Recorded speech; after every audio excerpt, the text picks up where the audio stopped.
आशा करता हूँ आप सब बहुत अच्छे होंगे। मेरा नाम है सिद्धांत अग्निहोत्री। स्टडी ग्लोब्स पे आपका बहुत बहुत स्वागत है दोस्तों।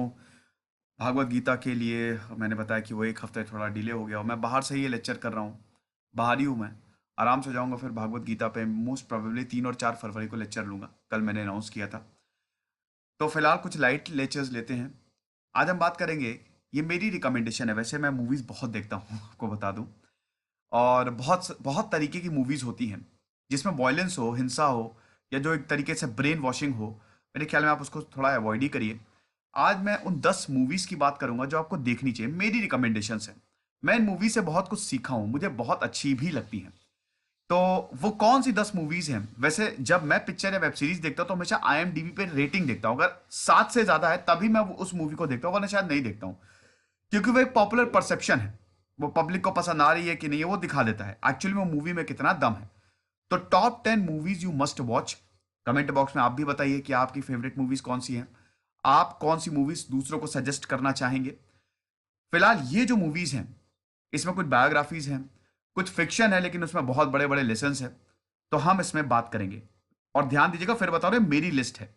सबसे पहले बात करेंगे हम चैनल के सब्सक्रिप्शन की। आप चैनल को जरूर सब्सक्राइब करो। 1 सेकेंड लगेगा।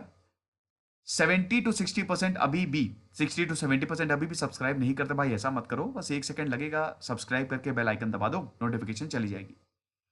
तो हम बात करेंगे सबसे पहली मूवी शॉशैंक रिडेम्पशन। 4-5 बार मैंने देखी हुई। शॉशैंक रिडेम्पशन एक ऐसे इंसान की कहानी है जो अपनी बीवी के मर्डर में जेल काटने आता है। शॉशैंक एक जेल का नाम है। वो इतनी खतरनाक जेल होती है। एक्चुअली में जेल लाइफ कैसी होती है, नर्क से भी बदतर दिखाया है। और उसके बाद ये आदमी 30 साल की सजा इसको मिलती है। ये काफी वक्त तक कैद रहता है। उसके बाद क्या होता है ये आप मूवी में देखिए। ये जेल तोड़ के चला जाता है, लेकिन वो कैसे तोड़ता है ये बड़ा जानने की जरूरत है। इस मूवी में जो सबक मिलता है वो ये है, कितनी भी कठिन परिस्थितियां हो, अपने आप को मेंटली संभाल के रखें। आपके सामने कोई मर रहा हो, कुछ भी हो, मर रहा हो, जी रहा हो, लेकिन अगर परिस्थितियां वैसी नहीं है तो आप थोड़ा शांत रहें। सिचुएशन के हिसाब से एक्ट करें। ये जीनियस का काम होता है। ठीक है, एक जीनियस वही होता है। हमारे सपने बहुत बड़े बड़े होते हैं, लेकिन कभी कभी सिचुएशन उसको आपको अलाउ नहीं करते। तो सिचुएशन के हिसाब से हमेशा काम करना चाहिए। ये मूवी हमको दिखाती है। इस इंसान के ऊपर ये बहुत परेशान होता है, बड़ी दिक्कत होती है, लेकिन बिल्कुल शांत रहता है। और उसके बाद ऐसा कुछ करता है, शांति से ऐसा कुछ करता है कि पूरी जेल को ले डूबता है। वो क्या है उस इस मूवी में आप जरूर देखिएगा। ये शानदार मूवी है, गजब की मूवी है, जो आपको यह बताएगी कि दृढ़ता कैसे लाई जाए अपने अंदर। अगली मूवी है मेरी one of the favourite, the legend of Bhagat Singh. ये मूवी मैंने देखी थी जब मैं 10 या 11 साल का था। हाँ, पहले ही देखी थी मैंने, काफी पहले। और इस मूवी ने दोस्तों मुझे बदल के रख दिया, क्योंकि पहली बार मैंने एक फ्रीडम फाइटर को, जो भारत में सबसे ज्यादा सेलिब्रेटेड है, उसको पर्दे पे देखा। भगत सिंह पे बहुत सारी मूवीज आई हैं। एक पुरानी शहीद आई है मनोज कुमार की, वो भी बहुत बेहतरीन है। लेकिन the legend of Bhagat Singh में जो राजकुमार संतोषी की है और अजय देवगन से अगर आज भी आप पूछेंगे ना, तो वो हमेशा बोलते हैं the legend of Bhagat Singh सबसे अच्छी मूवी है मेरी। इतनी बेहतरीन मूवी है ये। इसमें भगत सिंह के बारे में उनकी एक्चुअल जीवनी जो है वो उतार के रख दी है। कितना जबरदस्त उन्होंने स्ट्रगल किया इस देश को आजाद कराने के लिए, ये सब कुछ बताए। बेहतरीन मूवी, गाने शानदार, आंख में आंसू आ जाएंगे। स्पेशली क्लाइमैक्स बहुत ही बेहतरीन, एक आपके दिमाग पे छाप छोड़ जाएगी ये मूवी। बहुत लोगों ने देखी होगी, लेकिन जिन्होंने नहीं देखी है the legend of Bhagat Singh, आप जरूर देखें। उसके बाद तो ये मेरी ऑल टाइम फेवरेट मूवी है। अगर मैं टॉप 5 आज तक सबसे बेहतरीन मूवीज की बात करूं, तो मैं उसमें बैटमैन की बात ना करूं ऐसा हो नहीं सकता। Dark night trilogy, Christopher Nolan, जो दुनिया के सबसे बेहतरीन डायरेक्टर्स में से एक है, उन्होंने ये मूवी बनाई है। ये मूवी एक ट्रायोलॉजी है। अब इसके बाद क्रिस्टोफर नोलन बैटमैन सीरीज को डायरेक्ट नहीं करेंगे, लेकिन ये मूवी एपिक मूवी है, हिस्टोरिक मूवीज में से एक है। बैटमैन एक ऐसा करेक्टर है जो आपको यह बताता है कि आपको कोई सुपर पावर की जरूरत नहीं है। आयरन मैन भी उसमें फिट हो जाता है, लेकिन उसमें बहुत ज्यादा हाईफाई दिखा दिया जाए है। वो आम लोगों के बस की बात नहीं है। बैटमैन भले ही अमीर है, लेकिन वो सब कुछ खुद से ही करता है। सिचुएशन खराब होती तो अपना दिमाग चलाता है, प्लानिंग करता है। ये मूवी आपको सिखाती है कि बहुत कुछ होने के बावजूद आप अधूरे रहते हैं। ब्रूस वेन जो बैटमैन बनता है, ब्रूस वेन के पास दुनिया भर की दौलत होती है, लेकिन उसके पास माँ बाप नहीं होते, अनाथ होता है वो। उसके पास वो कुछ भी खरीद सकता है जिस पे हाथ रखे, लेकिन तब भी ताउम्र डिप्रेशन में रहता है वो। और इसी डिप्रेशन में निकालने के लिए वो लोगों से लड़ता है, लोगों से मतलब बुराइयों से लड़ता है। गौथम एक ऐसा शहर है जहां सिर्फ बुराइयां हैं, लेकिन ब्रूस वेन बचा हुआ है क्योंकि उसके पास बहुत सारा पैसा, लेकिन वो पैसा भी उसके काम नहीं आता। वो कॉन्स्टेंटली परेशान रहता है। और पार्ट वन फियर से ही ब्रूस वेन के माँ बाप को बचपन में ही मार दिया जाता है। और उसके बाद जो पार्ट वन है वो डील करता है कि कैसे ब्रूस वेन बैटमैन बनता है। वो अपने गुरु से मिलता है। आपको एक अगर लंबी जर्नी पे जाना है तो आपके गुरु की जरूरत पड़ती है। इसमें वो गरीबी देखता है, वो अपने घर को छोड़ देता है, वो एक जर्नी पे निकलता, गरीबी देखता है, परेशानियां झेलता है और फिर ट्रेन होकर वापस आता है कि मैं एक अच्छा इंसान बन के या कुछ भी बन के, एक सुपर हीरो बन के अपने शहर को, इस जो नरक है उससे बाहर निकालूंगा, आके लोगों को इस नरक से बाहर निकालूंगा, सफाया करूंगा यहां पे जो भी क्राइम है। तो अपने फियर को कंकर करता है पार्ट वन में। और सेकंड में एक ऐसा पागल इंसान बैटमैन से लड़ता है, जोकर। हीथ लेजर की क्या शानदार एक्टिंग है, ऐतिहासिक एक्टिंग की है उन्होंने। इस मूवी के रिलीज होने के बाद हीथ लेजर की मौत हो गई थी। बेस्ट एकेडमी अवार्ड उनको मिला था, ठीक है, फॉर विलन के रोल में। जबरदस्त एक्टिंग है हीथ लेजर की, जोकर का रोल प्ले किया है उन्होंने। तो पार्ट टू में दोस्तों ये बताता है कि इसको जारी कैसे रखना है। लगातार उसके ऊपर परेशानियां आती है। उसकी गर्लफ्रेंड जो है, जिससे वो सबसे ज्यादा प्यार करता है, किसी और से अटैच हो जाती है। लेकिन उसके बावजूद वो अपने ब्रूस वेन बैटमैन अपने रास्ते पे चलता है और एक ऐसे सनकी पागल से टकराता है जिसका कोई उसूल नहीं है। ये आपको मूवी सिखाती है कि आपके जीवन में बहुत ऐसे लोग आएंगे जो शायद आप जिसे ट्यूनिंग ना बना पाए, या कुछ ऐसे लोग भी मिलेंगे जो आपको कॉन्स्टेंटली बिना किसी मोटिव के कॉन्स्टेंटली आपको परेशान करेंगे। लेकिन उनसे कैसे लड़ना है, लगातार लड़ते रहिए, उनको जवाब देते रहिए और अपने सपनों को पूरा करते रहिए। ये इस मूवी से मुझे तो कम से कम ये सीख मिली है। और शानदार डायरेक्शन है। लास्ट मूवी तो कमाल की है, द डार्क नाइट राइजेस। इसमें दर्द को दिखाया है। इसमें जब बैटमैन बूढ़ा हो चुका है, जब उसके पास ज्यादा कुछ है नहीं, किस तरीके से उसके बावजूद वो अपने शहर को बचाता है। इतना दर्द है उसके पास, लगभग सब कुछ जा चुका है। जिससे वो प्यार करता था वो मर चुकी है, उसके पास कुछ भी नहीं है। एक तरीके से वो मरने की कामना कर रहा है, लेकिन फिर भी एक पर्पस ऐसा है इंसानियत के लिए, वो फिर से खड़ा होता है और लोगों की मदद करता है और बुराई को हटाता है। तो मेरे ख्याल में ये ट्रायोलॉजी वर्थ वॉच है। दुनिया भर में सबसे ज्यादा हिट, सबसे ज्यादा बिजनेस इस डार्क नाइट ट्रायोलॉजी ने किया है। हैरी पॉटर, हैरी पॉटर की सीरीज शानदार है। इसमें मैं एक और मूवी जोड़ूंगा, Lord of the rings. Lord of the rings के 6 पार्ट हैं। पहले हैरी पॉटर की बात करते हैं। हैरी पॉटर की बात करें, हैरी पॉटर को मैंने इसमें इसलिए रखा है इस लिस्ट में, क्योंकि ये मूवी बताती है कि आप कितने भी कमजोर हों, लेकिन सच्चे दोस्त की मदद से, अच्छे लोगों के सपोर्ट से कितने भी बड़ी ताकत को आप हरा सकते हैं, वो आपसे कितना भी बड़ा ताकतवर हो। ये मूवी है हैरी पॉटर की, जिसके फिर मां बाप नहीं है, इसके पास कुछ नहीं है, कुछ भी नहीं, एक नौकर है। और उसके बाद हम ये देखते हैं कि एंट्री होती है वोल्डेमॉर्ट की, जो भयानक जादूगर है। जादूगर की दुनिया का, हैरी पॉटर का बैकग्राउंड तो आपको पता ही है ना कि जादूगरी की दुनिया पे बेस्ड है ये। जेके रोलिंग जिन्होंने ये नॉवेल लिखी थी, उन्होंने अपनी मूवी, अपनी लाइफ को किताब में उतारा है। जो उनकी लाइफ में चल रहा था, बहुत डिप्रेशन में थी दोस्तों। जेके रोलिंग जो है, उनको सक्सेस पता है 30 साल के बाद मिली है।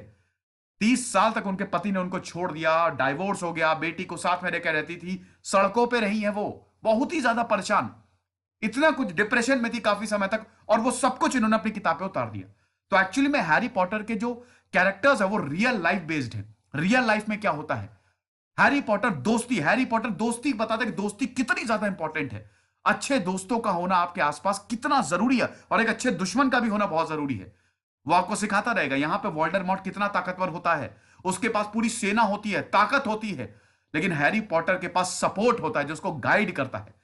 हैरी पॉटर के पास, क्योंकि हैरी पॉटर के अंदर एक अच्छाई होती है।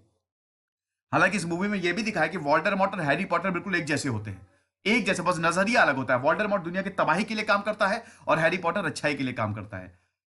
तो इसमें बहुत कुछ, हिम्मत आपके अंदर होनी चाहिए, दृढ़ निश्चय होना चाहिए, एक बेसिस होना चाहिए, अच्छे दोस्त होने चाहिए। सबसे इंपॉर्टेंट तो यही है कि दोस्त, अगर वो दो भी हैं, अच्छे दोस्त हैं, आपको हर पल पे आपका साथ दे रहे हैं, तो आपकी जिंदगी बन जाएगी। अच्छाई पे बुराई की जीत, और इसमें बहुत सारी कुर्बानियां देनी पड़ती है। ये जो जीत है ये इतनी आसानी से नहीं मिलती। हैरी पॉटर को बहुत कुछ खोना पड़ता है, अपने दोस्तों को खोता है, अपने चाहने वालों को खोता है, अपने फादर फिगर को, बहुत कुछ। और अल्टीमेटली जीत की बहुत परेशानी आती है, बहुत प्रॉब्लम्स, जीतता हैरी पॉटर है। तो ये आपको सिखाता है कि आपकी जिंदगी में कितनी भी परेशानियां आए, कितना भी कुछ आए, कितनी भी सिचुएशन आपके अगेंस्ट चली जाए, लेकिन हार मत मानो। एक प्रॉपर सपोर्ट सिस्टम बनाओ और हमेशा आप इस जंग को जीत जाओगे। उसके बाद थ्री इडियट्स, इस मूवी का तो मैं क्या ही बात करूं। मैं 12th में था जब मैंने ये मूवी देखी थी। थ्री इडियट्स जो है वो शानदार मूवी है। मैंने हॉल में देखी थी मूवी, मुझे अभी भी याद है। और ये हमारे एजुकेशन सिस्टम के बारे में बताती है कि वो कितना खोखला हो गया है।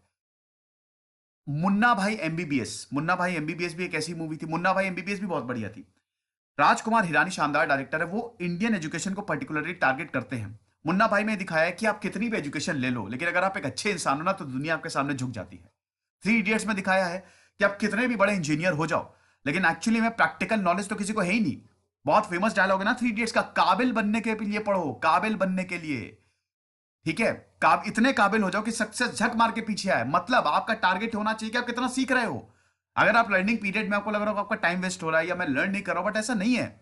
आप बहुत कुछ सीख के जा रहे हो, वही तो आपका असली धन है। हमको काबिल बनने के लिए पढ़ना है। हमको ज्ञान जो है वो काबिल, इतनी काबिलियत ले आओ कि अपने आप लोग आपके पीछे पड़ जाएं कि आप हमारे साथ काम करिए। और जो हमारे एजुकेशन डिपार्टमेंट में फ्लॉ है, वो थ्री इडियट्स जो है बहुत अच्छे से बताती है कि कैसे हमारा एजुकेशन सिस्टम काम करता है। और सिर्फ आप दिमाग का अपने यूज करके, काबिल बन के, नॉलेज नॉलेज का यूज करके आप अपने टारगेट को अचीव कर सकते हो। साथ ही साथ ये मूवी ये भी बताती है कि वही करो जो आपको सबसे ज्यादा पसंद है।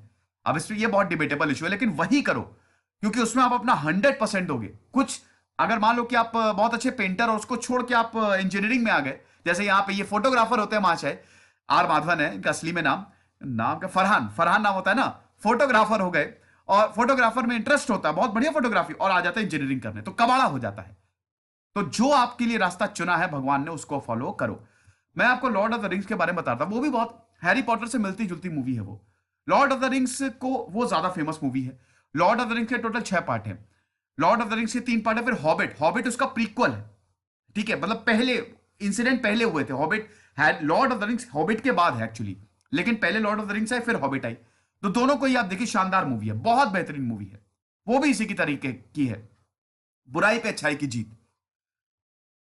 अब ये मूवी, शंकर जो है ना, शंकर, मैं साउथ इंडियन मूवीज इतनी नहीं देखता हूं, मुझे थोड़ा लोकल बाजी ज्यादा लगती है। हालांकि उनका कंसेप्ट बहुत बेहतरीन होता है, कंसेप्ट जबरदस्त होता है, लेकिन थोड़ी लोकल बाजी।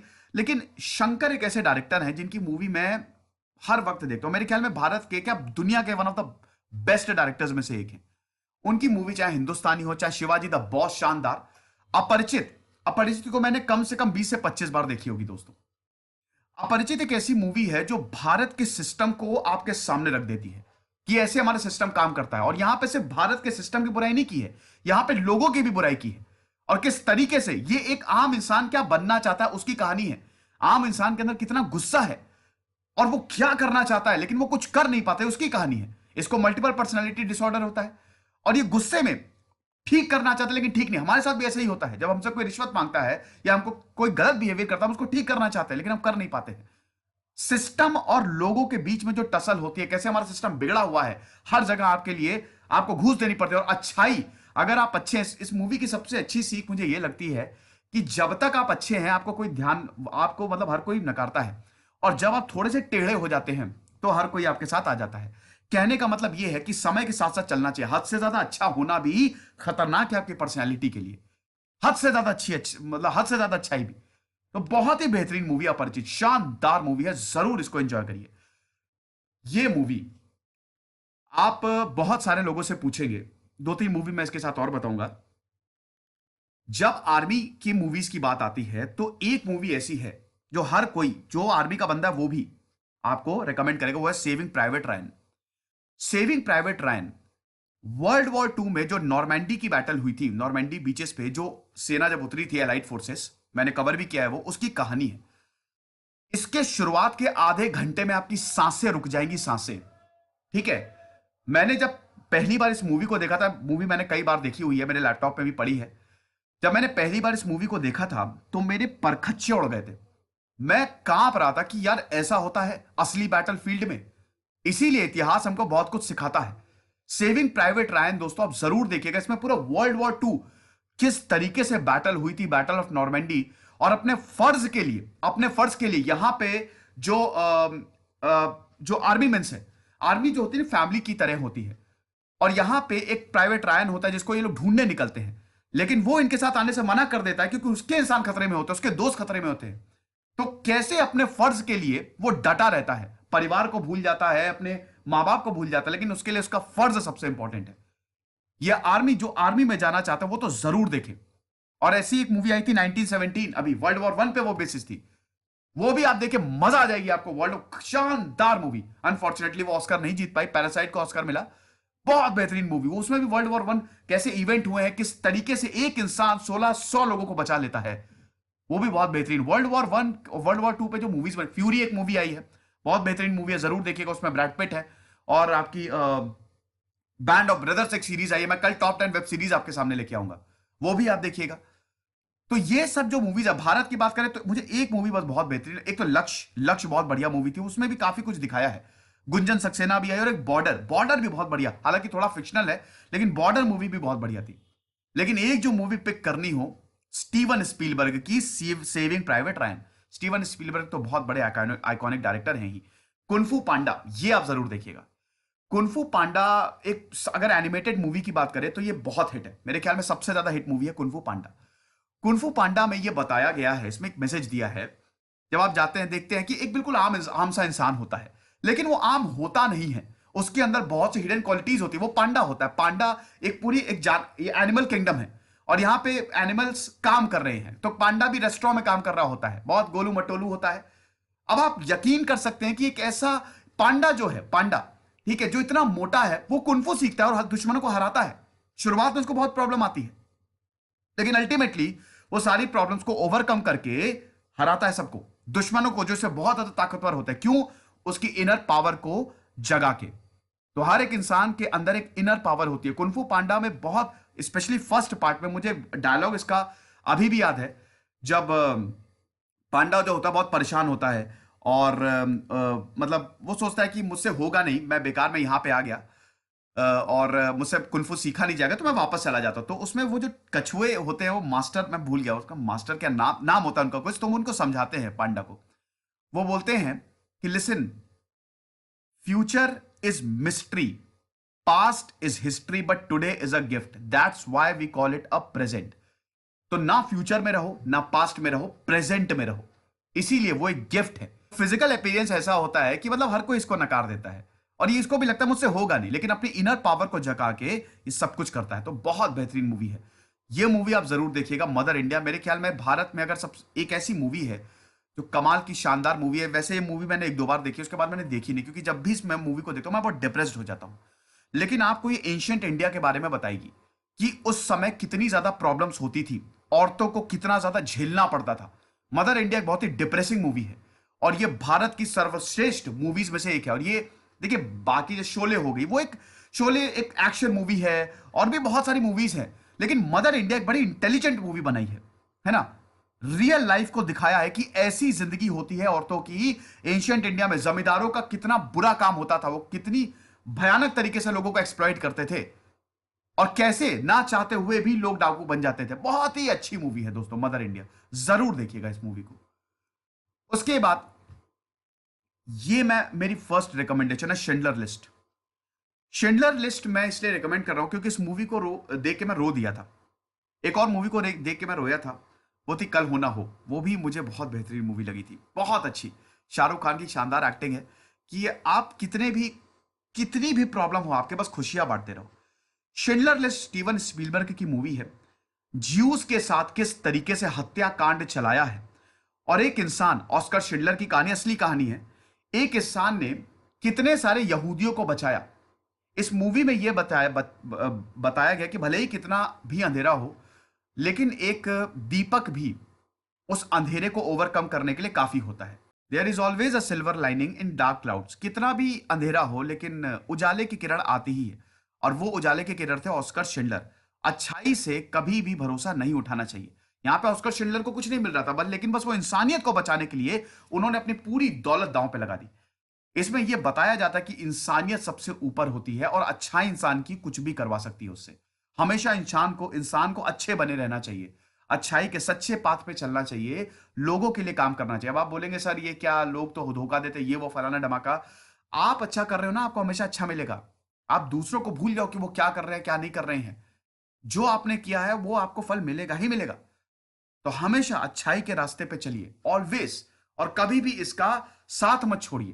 यहां पे ऑस्कर शिंडलर को कुछ मिल नहीं रहा था, वो चाहते तो कुछ ना करते, लेकिन उसके बावजूद उन्होंने अच्छाई का साथ दिया, कितने यहूदियों को बचाया। ये मूवी देख के आप रो देंगे, मैं आपको गारंटी देता हूं। ठीक है।